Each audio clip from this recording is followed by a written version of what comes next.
Now, the other question I have for you is, could you give us an example of maybe one of your favorite stories of somebody you've helped?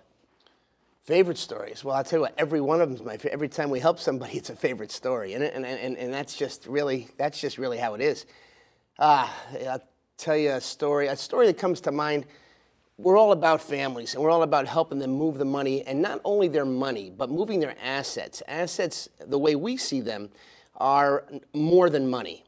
We have what we call your experience assets, okay? The experiences you have in life, your contribution assets, the things you contribute, and in addition to your financial assets, the other one, the most important asset, your core assets, who you are at the base, what your values are.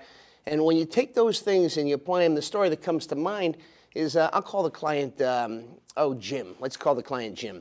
And he works at one of the corporate areas that we have in our area, and has been there 20, 25 years and has accumulated all sorts of stock options. That was his concern when he came in. His existing advisor was doing great buying and selling stocks, but to really understand the tax consequences and the distribution of these options, that was his challenge. He wasn't getting the answers he was looking for. Came in to see us, referred by another client, realized that we have a full-service environment where we use subject matter experts both in tax and legal, as well as securities and insurance. Now, I'm licensed in securities and insurance, but I really rely on my subject matter experts, my team. So when I'm working with the client, I'm focused on helping their family move in the right direction and getting the best people in the best times who we're working with all day. So the end of this story, or the part we're at now, is comes in, we have the specific project of the options, and we're looking at the corporate stock and everything. And as I'm looking through the portfolio, I'm seeing that this gentleman's in his mid-60s, and if 2008 happened again, he would lose about 45% of his money. Oh. And then once he became aware of that, we do what we call a know your number exercise. Once he became aware of the fees he was paying and he understood the risk that it was involved, and it was completely opposite of what he understood from somebody he had been working with for over 15 years, it was quite a challenge for him. When I explained the man what he was working with, is still a good guy. He was just doing the best he could with the toolbox he had. The place he was not required to be fiduciary. They were at a suitability level.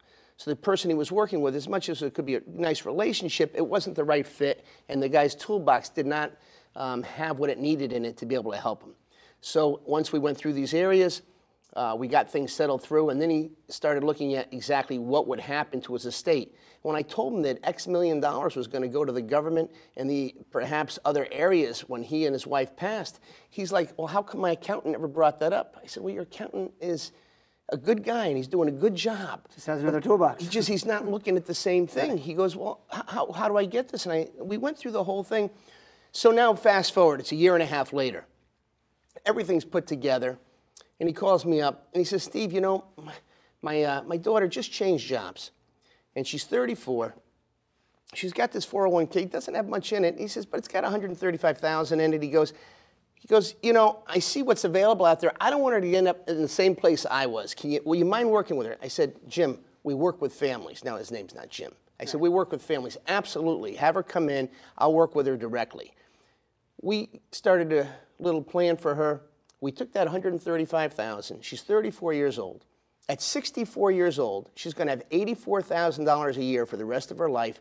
Not a guess, but a contract.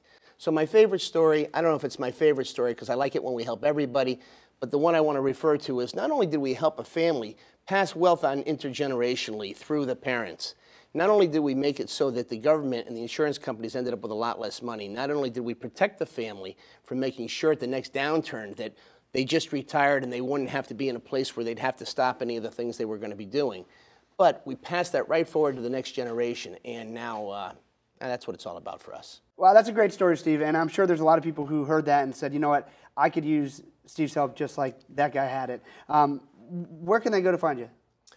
Geez, well, SteveGoldbloom.com. SteveGoldbloom.com will get you through to our actual website name and our number, 206-528-2001. That's great, man. Thanks for having me on the show. Nick, great to see you.